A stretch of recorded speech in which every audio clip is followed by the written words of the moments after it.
cristianos, vuestro sueño funesto dejad. Y le voy a dar lectura a estos versículos, capítulo 3, Colosenses capítulo 3, versículos 13 al 15. Dice: soportándoos unos a otros y perdonándoos unos a otros, si alguno tuviere queja contra otro, de la manera que Cristo os perdonó, así también hacedlo vosotros.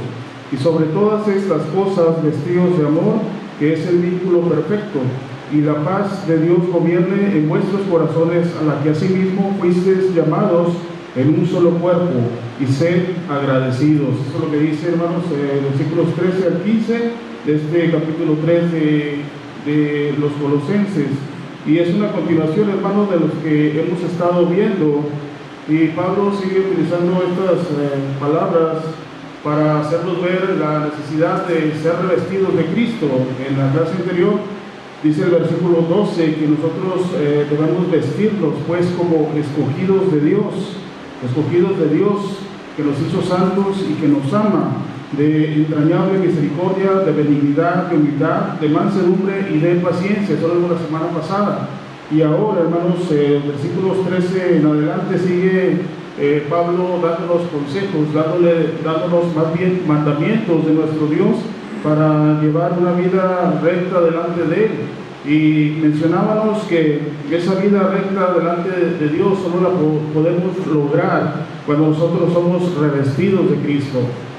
De una manera muy interesante, el apóstol Pablo ha estado llevando esta carta por inspiración del Espíritu Santo, donde les ha hecho ver a lo largo de esta carta a los hermanos de Colosa la necesidad que la iglesia tiene de Cristo, y no así de las falsas filosofías, de los pensamientos humanos. Y bajo esta idea, hermanos, después de haber implantado esta idea en la mente de los colosenses, de que en Cristo la iglesia encuentra toda la plenitud, todas las cosas que necesita, es por esa razón que el cristiano debe ahora de revestirse de Cristo. Y el revestirse de Cristo, hermanos, no es otra cosa que guardar sus mandamientos. Lo dice: si me amáis, guardad mis mandamientos. Estar revestido de Cristo es estar revestido de todas estas cosas que estamos estudiando.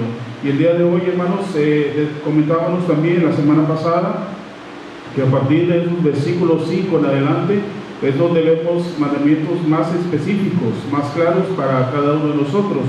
Y empieza diciendo el versículo 13: soportándonos unos a otros y perdonándonos unos a otros.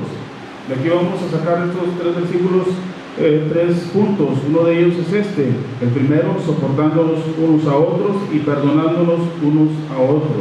El segundo, hermanos, es lo que tiene que ver con el versículo 14, que es vestidos de amor. Y el versículo 15, la tercera cosa que vamos a ver es la paz de Dios. En esta clase vamos a ver esas tres cosas. Y empieza Pablo diciendo, hermanos, soportados unos a otros y perdonados unos a otros. ¿Ok? Para empezar, y al principio de cuentas, soportar y perdonar son dos cosas distintas que nosotros debemos de entender, que nosotros debemos de saber, hermanos. No son dos cosas que vengan juntas, sino son dos cosas que son distintas: soportar y perdonar. A veces, hermanos, va a haber ocasiones en que el cristiano tiene que soportar. Soportar acciones de otras personas, soportar a los de afuera, soportar a veces hasta injusticia, hermanos. Cuando no hay perdón, el cristiano tiene que soportar. Por eso dice Pablo: soportados y perdonados los unos a los otros. Y esto tiene que ver en conexión con lo que mirábamos en los versículos 11. El versículo 11, donde vemos la unidad que es hecha por medio de nuestro Señor Jesucristo, donde dice donde no hay griego ni judío, sino que todos son uno en Cristo Jesús. Y todos estos mandamientos, también comentábamos la vez pasada, que tienen que ver con eso, con la unidad, con la buena relación que tiene que haber entre los cristianos. Y por eso empieza Pablo diciendo en este versículo 13: soportados y perdonados. Soportar, hermanos, es ser tolerante. Soportar, hermanos, es estar dispuesto a resistir situaciones difíciles en nuestra vida. ya sea que venga por parte de los de afuera, los que no conocen a Dios, los que no son cristianos, y también por parte de los que están dentro, por parte de los cristianos. Pues este mandamiento está dicho para nosotros como cristianos. En esta ocasión lleva a ese sentido. Debemos de soportar, hermanos, las provocaciones de otros, las injusticias de otros. ¿Por qué creen ustedes que el cristiano debe de soportar, hermanos? ¿Por qué creen ustedes que el cristiano debe de soportar? Una de las respuestas que encontramos de la Biblia, la encontramos en Romanos capítulo 12, Romanos capítulo 12 y versículo 19. Escribe el mismo Pablo, Romanos 12, 19: no os venguéis vosotros mismos, amados míos, sino dejad lugar para la ira de Dios, porque escrito está: mía es la venganza, yo pagaré, dice el Señor. Esa es la razón, hermanos, porque el cristiano debe soportar. Una de las cosas que solamente nuestro Dios puede hacer es la venganza, hermanos. En nuestras manos no está en nosotros vengarnos a nosotros mismos. Por esa razón es que nosotros como cristianos debemos de soportar. Primera carta de Pedro, capítulo 2 y versículo 23. Pedro pone el ejemplo de nuestro Señor Jesucristo en cuanto a eso. Primera de Pedro, capítulo 2 y versículo 23, dice Pedro, hablando de nuestro Señor Jesucristo, dice: quien cuando le maldecían, no respondía con maldición. Cuando padecía, no amenazaba, sino que encomendaba la causa al que juzga justamente. Eso es Dios. Ahí vemos el ejemplo de nuestro Señor Jesucristo en cuanto a soportar todas estas aflicciones, en cuanto a soportar los padecimientos, en cuanto a soportar las blasfemias en contra de Él, en cuanto a soportar las amenazas, en cuanto a soportar los golpes. Dice que nuestro Señor Jesucristo no hizo pecado ni se dio engaño en su boca, que cuando a Él lo maldecían, Él solamente encomendaba la causa al que juzga justamente. Eso es Dios, porque nuestro Señor Jesucristo nos está enseñando, hermanos, que nosotros no debemos de tomar venganza, y por eso esa es la razón principal por la que el cristiano debe de soportar. También, hermanos, Pablo nos dice en la carta a los Efesios capítulo 4, Efesios capítulo 4 y versículo número 2, que para poder soportar nosotros, hermanos, debemos de tener mucha paciencia y debemos de tener amor. Dice en el 4:2 de Efesios: con toda humildad, y luego dice y mansedumbre, y luego dice soportándoos con paciencia los unos a los otros, hermanos. Y esto es lo que es soportar, hermanos. Soportar es resistir, es aguantar, inclusive las injusticias de las personas que vienen de afuera, y no solamente las de afuera, sino también los de adentro. Por eso Pablo hace esta diferencia. Nosotros debemos de soportarlos y también perdonarlos. Son dos cosas distintas. Como les comentaba, hay veces en que nosotros vamos a tener que soportar estas aflicciones, por lo que comentábamos hace un momento, que en nosotros no está la venganza. El Señor Jesús soportó mucho, hermanos, soportó mucho de las cosas, de las tribulaciones, de las angustias, de los golpes que él tenía. Por ejemplo, tuvo que soportar a sus discípulos, hablando de alguna manera su ineficacia. Esto lo vemos en Mateo 17, Evangelio de Mateo, capítulo 17 y versículo 17, cuando no pudieron sus discípulos curar a este muchacho que era lunático, y el Señor les dice, respondiendo el Señor Jesús les dijo: oh generación incrédula, le dice a sus discípulos, y perversa, ¿hasta cuándo he de estar con vosotros? ¿Hasta cuándo os he de soportaros? Y también Hebreos 12:3, en la carta a los Hebreos, capítulo 12 y versículo 3, hablando de nuestro Señor Jesucristo, hablando de su paciencia, hablando de su aguante, nos dice: considerad aquel Es decir, nosotros debemos de mirar a Cristo, debemos de mirar la actitud de Cristo, debemos de mirar su ejemplo, considerar a aquel que sufrió tal contradicción de pecadores contra sí mismo.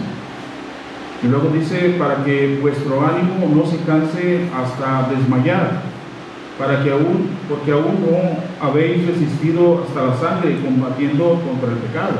¿Sí? El Señor Jesucristo soportó todo esto, y esto lo hizo para enseñarnos a nosotros, para darnos un ejemplo en cuanto nosotros debemos de soportar. Y dice el texto que esto lo hizo, dice, para que nuestro ánimo no desmaye no se canse hasta desmayar, otra vez. También Pablo, hermanos, dice en 1 Corintios 11:1, les dice a los hermanos de Corintios, sed imitadores de mí, así como yo lo soy de Cristo. Y realmente el apóstol Pablo, hermanos, era un ejemplo viviente para los hermanos en Corinto en esos días, porque realmente él también aguantó y soportó muchas de las cosas. Dice, por ejemplo, primera carta de Corintios, capítulo 4, versículos 11 y 13, el mismo Pablo dice, hasta esta hora, es decir, hasta cuando él estaba redactando esta carta, dice, hasta esta hora padecemos hambre, tenemos sed, estamos desnudos, somos abofeteados y no tenemos morada fija. Y luego dice, nos fatigamos trabajando con nuestras propias manos. Dice, nos maldicen y bendecimos, padecemos persecución y la soportamos, nos difaman y rogamos. Hemos venido a ser hasta ahora como la escoria del mundo, el desecho de todos. Eso es lo que Pablo soportaba, entre muchas otras cosas más que él describe en esta carta a los Corintios. Entonces, por eso Pablo dice, sed imitadores de mí, así como yo lo soy de Cristo, porque realmente él soportó también un montón de injusticias, pero como vimos, de la misma manera, seguramente él también encomendaba a Dios la causa, porque solamente en Dios está la venganza. Y también, hermanos, dice Lucas 6:28, en referencia a esto que leímos de Pablo, cuando dice Pablo, nos maldicen y bendecimos. Esto es enseñanza del Señor. En Lucas capítulo 6 y versículo 28, el Señor dijo, bendecid a los que os maldicen y orad por los que os calumnian. Y esto fue lo que dijo Pablo, esto fue lo que enseñó Pablo, y esto fue lo que hizo Pablo. Por eso decía, sed imitadores de mí, así como lo soy de Cristo. También Pablo, cuando escribe a los Romanos capítulo 12 y versículo 14, les dice lo mismo, pero ahora a los hermanos de Roma. Romanos capítulo 12 y versículo 14 dice, bendecid a los que os persiguen, bendecid y no maldigáis. ¿Sí? En pocas palabras, soportar. Y esto fue lo que enseñó el Señor Jesucristo, y esto es lo que Pablo enseñó a las iglesias a las que él escribía. Ya vimos que lo vimos en Romanos y también en los Corintios. Y por eso, hermanos, decimos que Pablo era un ejemplo viviente en cuanto a soportar las injusticias. También, hermanos, dice, por ejemplo, Primera de Pedro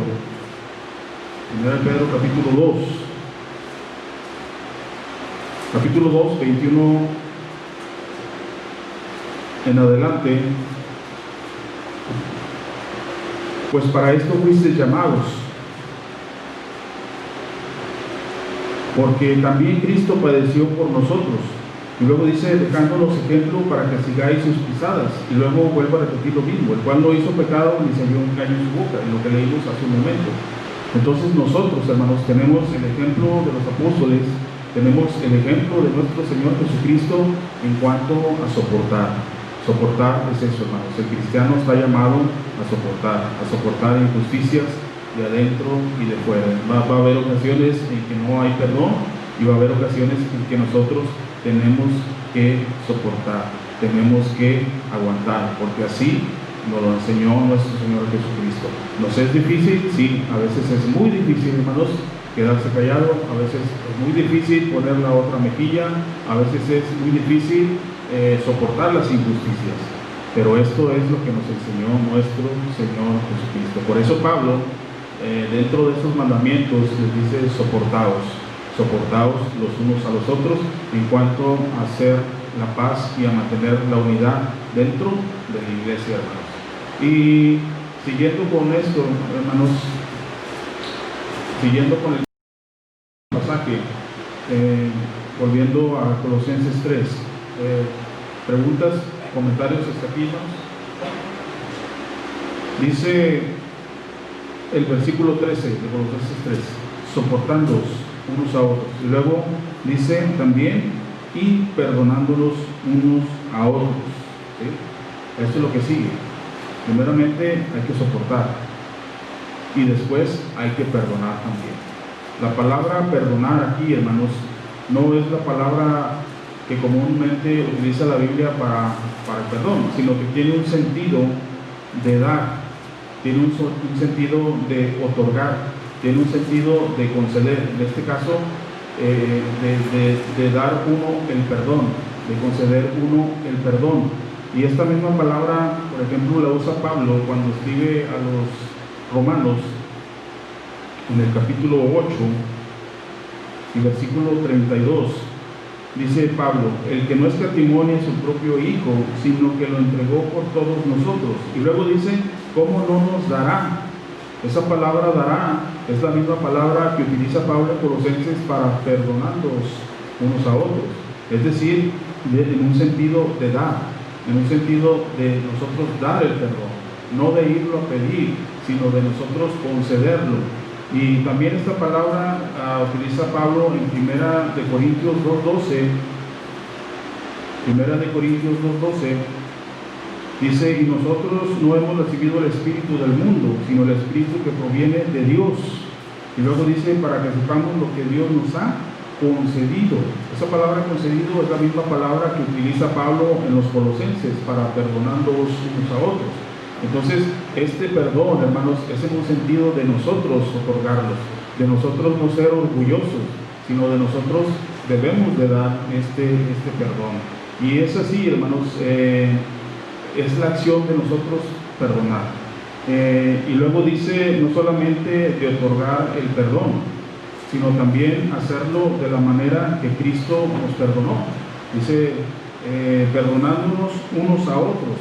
Si alguno tuviera queja de unos a otros, de la manera que Cristo nos perdonó, así también hacerlo nosotros. Este perdón, hermanos, es hacia una ofensa o inclusive hacia una deuda.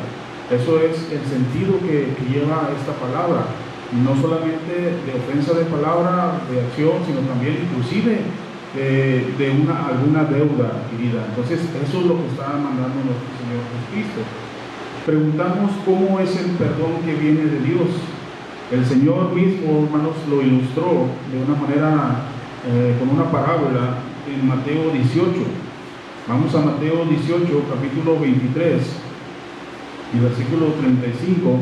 Es donde encontramos esta parábola y que ilustra, creo yo, a la perfección lo que es el perdón de Dios.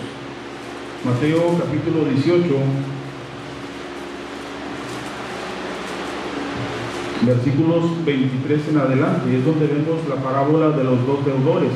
El contexto de todo este capítulo, de este versículo 23, del capítulo 18, tiene que ver acerca precisamente del perdonar.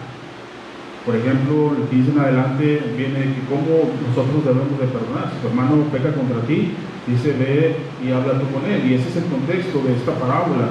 Y recordando también que esto es una voluntad de que no se pierda esa unidad y de que ningún hermano se pierda por causa de los conflictos que hay dentro de la iglesia. La prueba está que el versículo 14 dice: así no es la voluntad de vuestro Padre que está en los cielos, que se pierda uno de estos pequeños, sino que la acción de perdonar, hermanos, va encaminado a eso, a mantener la unidad dentro de la iglesia. Y comienza esta parábola diciendo, lo voy a dar lectura, hermanos: por lo cual el reino de los cielos es semejante a un rey que quiso hacer cuentas con sus siervos. Y comenzando a hacer cuentas, le fue presentado uno que le debía 10,000 talentos. A este, como no pudo pagar, ordenó el Señor venderle y a su mujer e hijos y todo lo que tenía para que se le pagase la deuda. Entonces aquel siervo, postrado, le suplicaba diciendo: Señor, ten paciencia conmigo y yo te lo pagaré todo. El Señor de aquel siervo, motivado a misericordia, le soltó y perdonó la deuda. Pero saliendo aquel siervo, halló a uno de sus consiervos que le debía 100 denarios, y haciendo de él, le ahogaba diciendo: págame lo que me debes. Versículo 29. Entonces su consiervo, postrándose a sus pies, le rogaba diciendo: ten paciencia conmigo y yo te lo pagaré todo. Mas él no quiso, sino fue y le echó en la cárcel hasta que pagase la deuda. Viendo sus consiervos lo que pasaba, se entristecieron mucho y fueron y refirieron a su señor todo lo que había pasado. Entonces, llamándole su señor, le dijo: siervo malvado, toda aquella deuda te perdoné porque me rogaste. ¿No debías tú también tener misericordia de tu consiervo, como yo tuve misericordia de ti? Entonces su señor, enojado, le entregó a los verdugos hasta que pagase todo lo que le debía. Así también mi Padre celestial hará con vosotros si no os perdonáis de todo corazón cada uno a su hermano. Entonces, hermanos, esta parábola define a la perfección lo que Pablo está diciendo, de otorgar el perdón y de cómo es el perdón de Dios. Aquí vemos, dice la parábola, dice el Señor Jesús, que el reino de los cielos es semejante a ese rey que tenía mucho dinero. Y este siervo, hermanos, tenía una deuda tan grande con este señor, que dice que le debía 10,000 talentos. No recuerdo cuánto es un talento, son 34 kilos. Son 34 kilogramos, que en ese caso serían de plata, va 6,000 denarios. 6,000 denarios de plata. Entonces era una cantidad enorme, hermanos, era mucho dinero. Era tan grande lo que le debía este siervo a su señor, que ni vendiéndolo a él, ni vendiendo a su esposa, ni vendiendo a sus hijos, ni vendiendo todas sus propiedades, podía pagar la deuda. Es una deuda incalculable. ¿Y qué es lo que hizo este siervo? Se postró y pidió perdón. Pidió que tuviera misericordia de él. Y es ahí donde vemos lo que dice Pablo en Colosenses 13, que nosotros debemos de otorgar el perdón. Y este Señor es lo que hace. Dice que aquel Señor, versículo 27, que el Señor de aquel siervo, movido a misericordia, le soltó y le perdonó la deuda. Y en cierta manera es lo que Dios ha hecho con nosotros cuando nos perdonó nuestros pecados, porque nosotros mismos no podíamos pagar, hermanos, esa deuda. Era impagable. Tuvo que morir nuestro Señor Jesucristo para poder pagar esa deuda, para poder saldar esa deuda. Entonces, esto es lo que es el perdón de Dios. Mas sin embargo, dice que este siervo no tuvo misericordia con su consiervo, que le debía mucho menos dinero que lo que él debía a su señor. Dice que eran 100 denarios, que es un denario es un día de salario. 100 días de trabajo. 100 días de trabajo, que no era comparar algo que se podía pagar, y no como la deuda que él tenía. Entonces, la moraleja de todo esto, hermanos, la tenemos al terminar la parábola. Dice el versículo 35, que así también mi Padre Celestial hará con vosotros si no perdonáis de todo corazón. Entonces, perdonándonos unos a otros de la manera que Cristo nos perdonó, de la manera que Dios nos perdonó, hermanos, es de esta manera. De la manera que Dios nos perdonó todos nuestros pecados, olvidándose totalmente de la deuda cualquiera que fuera esta, ¿no? Entonces, por eso digo que esta palabra va en el sentido de que nosotros debemos de otorgar el perdón, de dar el perdón, y no solamente darlo, sino hacerlo de la manera que Dios nos perdonó a nosotros. Porque si no, hermanos, cuando no hacemos esto, en nosotros queda una raíz de amargura, queda una raíz clavada ahí. Cuando no perdonamos de todo corazón, como dice la parábola, cuando no perdonamos como Dios nos perdonó a nosotros, dejamos guardado algo. Y a veces decimos: está bien, te perdono, pero solamente es de labios para afuera. Dentro de nuestro corazón sigue guardado, sigue arraigado el rencor, sigue arraigado dentro de nosotros esa raíz de amargura. Y es lo que dice Hebreos capítulo 12. Hebreos capítulo 12, versículos 14 al 15. Dice el escritor a los hebreos, Hebreos 12, versículos 14 y 15, dice, seguid la paz con todos, ¿sí? Primeramente, seguid la paz con todos, y luego dice, y la santidad, sin la cual nadie verá al Señor.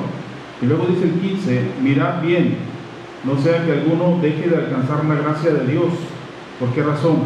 Que brotando alguna raíz de amargura os estorbe, y por ella muchos sean contaminados.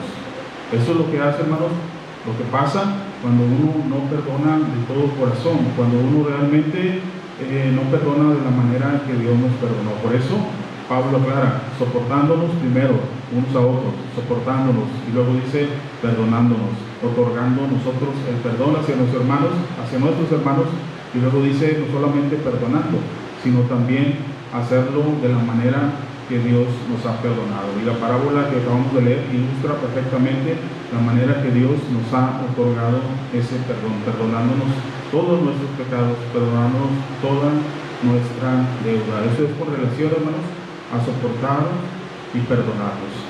Versículo 14. ¿Alguna pregunta, hermanos, acerca de esto? En este versículo 13. Versículo 14 dice, y sobre todas estas cosas, vestidos de amor, que es el vínculo perfecto, ¿sí? Es decir, el cordón, hermanos, que ata todas estas virtudes cristianas, es decir, el perdón, el soportarnos, la misericordia, la paciencia, la benignidad, todas estas virtudes que nosotros tenemos como cristianos, el cordón que sostiene a todas esas otras virtudes, hermanos, es el amor. Por eso dice Pablo, y sobre todas estas cosas, vestidos de amor. Nuevamente vemos la palabra vestidos de amor, que es un vínculo perfecto. El amor es ese cordón, hermanos, es ese cordón que amarra todas esas virtudes. En 1 Pedro 4:8 dice, y ante todo tener entre vosotros ferviente amor, ¿sí? En Colosenses dice Pablo que es el vínculo perfecto, y luego dice Pedro también, ante todo tener entre vosotros ferviente amor. ¿Por qué? Dice, porque el amor cubrirá multitud de pecados. Hay un libro que dice que las faltas de nuestros hermanos están ocultas en amor. Entonces, cuando uno tiene amor por sus hermanos, por la gente también, uno no ve los defectos de nuestros hermanos, y es lo que Dios hizo por nosotros también. Él pasó por alto nuestros defectos para dar a su Hijo unigénito, para que Él muriera por todos nosotros. Entonces, eso es lo que hace el amor. Dice Pedro que cubrirá multitud de pecados, y eso es lo que hizo Dios con nosotros al entregarnos a su amado Hijo. Primera de Corintios capítulo 8:1 dice que el conocimiento envanece, ¿sí? Pero el amor edifica. El amor también, hermanos, nos edifica unos a otros, nos hace crecer unos a otros. Cuando hay amor dentro de la iglesia, lo que hace es hacernos crecer. Romanos capítulo 13, hermanos, versículos 8 al 10, nos dice que en el amor se cumple toda la ley de Dios. Dice Pablo, Romanos capítulo 13, versículos 8 al 10, dice, no debáis a nadie nada, sino el amaros, ¿sí? El amados unos a otros, porque el que ama al prójimo ha cumplido la ley. Porque no adulterarás, no matarás, no hurtarás, no dirás falso testimonio, no codiciarás, y cualquier otro mandamiento en esta sentencia se resume: amarás a tu prójimo como a ti mismo. Luego dice el versículo 10, el amor no hace mal al prójimo, así que el cumplimiento de la ley es el amor, ¿sí? Las faltas de los hermanos están ocultas en amor. Si nosotros amamos a nuestros hermanos, no vamos a hacer mal.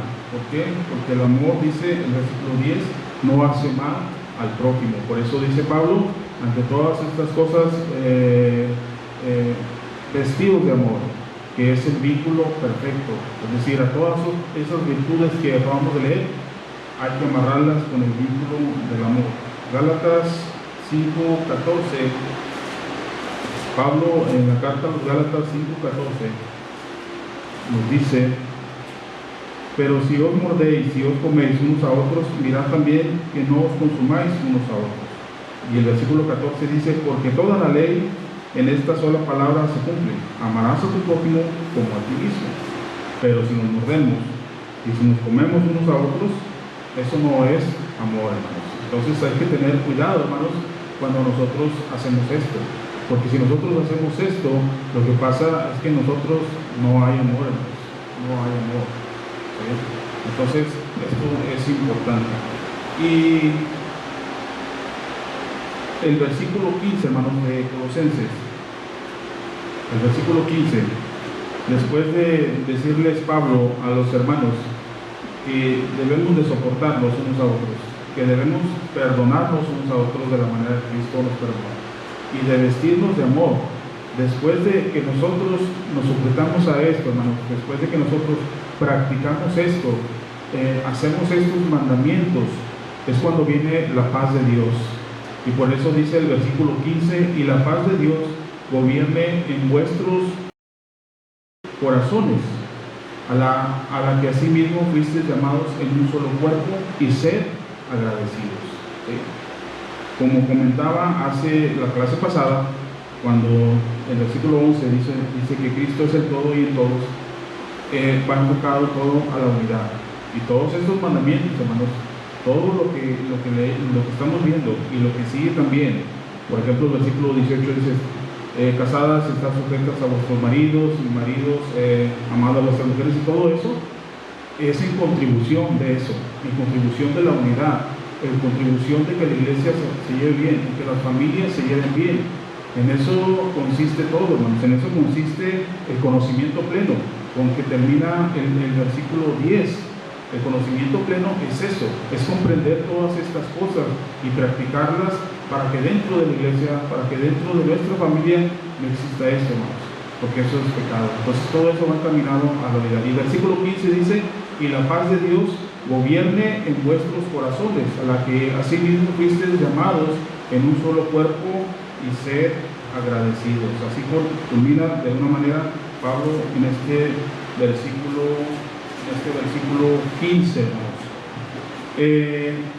En el perdón de nuestros pecados, hermanos, es donde vemos la paz. Dios es un Dios de paz, y Dios ha hecho la paz con nosotros cuando Él nos ha perdonado nuestros pecados. Esto lo dice Efesios capítulo 2 y versículo 14. Dice: porque Él es nuestra paz. ¿Sí? Dios es nuestra paz. Y luego dice: porque antes estábamos enemistados con Dios. Por ejemplo, dice Romanos capítulo 5, Romanos capítulo 5 y versículo 10. Dice Pablo: porque si siendo enemigos fuimos reconciliados con Dios por la muerte de su Hijo, mucho más estando reconciliados seremos salvos por su vida. Es decir, antes éramos enemigos y ahora somos reconciliados. Dios hizo esa paz por medio de nuestro Señor Jesucristo. Y esa misma paz, hermanos, que Dios hizo con nosotros al perdonarnos todos nuestros pecados, vuelve a caer en lo mismo, perdonándonos unos a otros. Nosotros debemos de replicar lo que Dios ha hecho con nosotros. Nosotros debemos de imitar a Dios. Por eso nosotros debemos de revestirnos como hijos amados, como dice Pablo, santos y amados. ¿Sí? Y eso es lo que nosotros debemos de replicar en nuestra vida. Nosotros estamos para hacer la paz. Los cristianos gozamos la paz de Dios, hermanos, cuando estamos en paz con nuestros hermanos. Cuando nosotros estamos en paz con nuestros hermanos, nosotros estamos en paz con Dios. Segunda de Corintios capítulo 13, segunda carta de Pablo a los Corintios capítulo 13 y versículo 11 nos dice: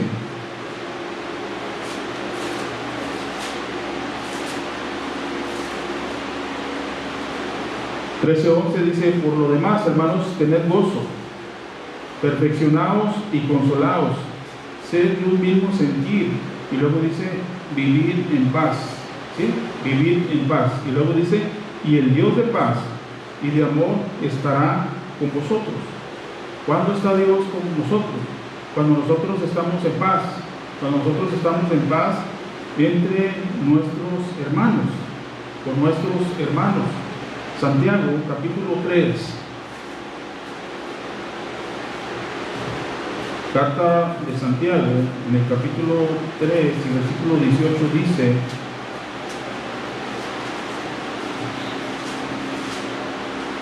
y el fruto de justicia, ¿sí? El fruto de justicia se siembra en paz para aquellos que hacen la paz, ¿sí? El fruto de justicia se siembra en paz para aquellos que hacen la paz. ¿Qué quiere decir esto, hermanos? Bueno, lo voy a leer en la Biblia en lenguaje sencillo que lo explica más claro.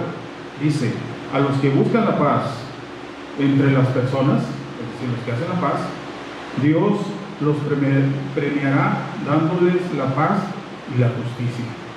Eso es lo mismo, más que explicado de una manera más clara en la Biblia en lenguaje sencillo. A los que buscan la paz entre las personas, Dios los premiará dándoles la paz. Por eso dice Pablo: y la paz de nuestro Dios gobierne en nuestros corazones. Que sea la paz la que gobierne nuestros pensamientos, y no la ira, y no el rencor, y no el querer hacer daño a nuestros hermanos o a cualquier persona, sino que la paz de nuestro Dios es la que debe de gobernar en nuestros corazones, en nuestro pensamiento. Es decir, si sembramos paz vamos a cosechar. Es lo que está queriendo decir este versículo 3:18 de Santiago. No, si cosechamos ira, si cosechamos pleitos, si cosechamos disensiones, si sembramos, es lo que vamos a cosechar, hermanos. Es imposible que sembrando nosotros todas esas cosas malas queramos cosechar cosas buenas.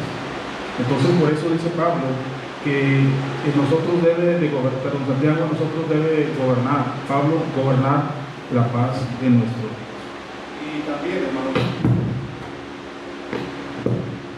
Y también, hermanos, Efesios 2:16, Efesios capítulo 2 y versículo 16.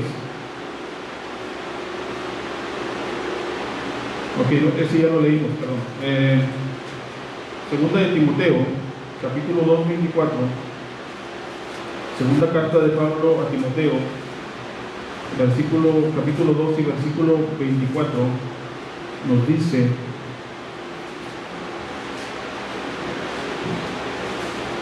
porque el siervo del Señor no debe ser contencioso, ¿sí? El siervo del Señor no debe ser contencioso, sino amable para con todos, apto para enseñar y sufrido. Es decir, nosotros como cristianos no debemos de estar de contenciosos, porque si nosotros somos contenciosos, Dios nos va a pagar de la misma manera. Romanos capítulo 2, carta de Pablo a los Romanos capítulo 2, versículos 6 y 8, el Señor Pablo dice: el cual pagará a cada uno conforme a sus obras. Y luego dice 7: vida eterna a los que perseverando en bien hacer buscan gloria y honra e inmortalidad. Y luego dice: pero ira y enojo a los que son contenciosos y no obedecen a la verdad, sino que obedecen a la injusticia. Es lo que comentaba hace un momento. Si sembramos todas esas cosas, no esperemos cosechar cosas buenas. Y por eso dice Pablo aquí que ira y enojo a todos aquellos que realmente son contenciosos. Así que, hermanos, la paz de Dios está en llevar en nuestros pensamientos siempre el estar bien con nuestros hermanos, de alguna manera. Y todo eso, decíamos, buscando vestidos de amor, amarrados con el vínculo que es el amor. Y nosotros, hermanos, como hijos amados, como hijos de Dios, debemos de nosotros hacer lo mismo con nuestros hermanos. Y esto es, hasta aquí la clase, hermanos. Comentábamos que todos esos mandamientos van encaminados a eso, a la unidad dentro de la iglesia, a la unidad dentro de nuestras familias, a estar en paz todos, hermanos. Y eso es lo que nos lleva el conocimiento pleno, es decir, una madurez espiritual en Cristo Jesús, hermanos. Las tinieblas pasaron, de la noche no sois hijos ya, que lo sois de la luz y del día.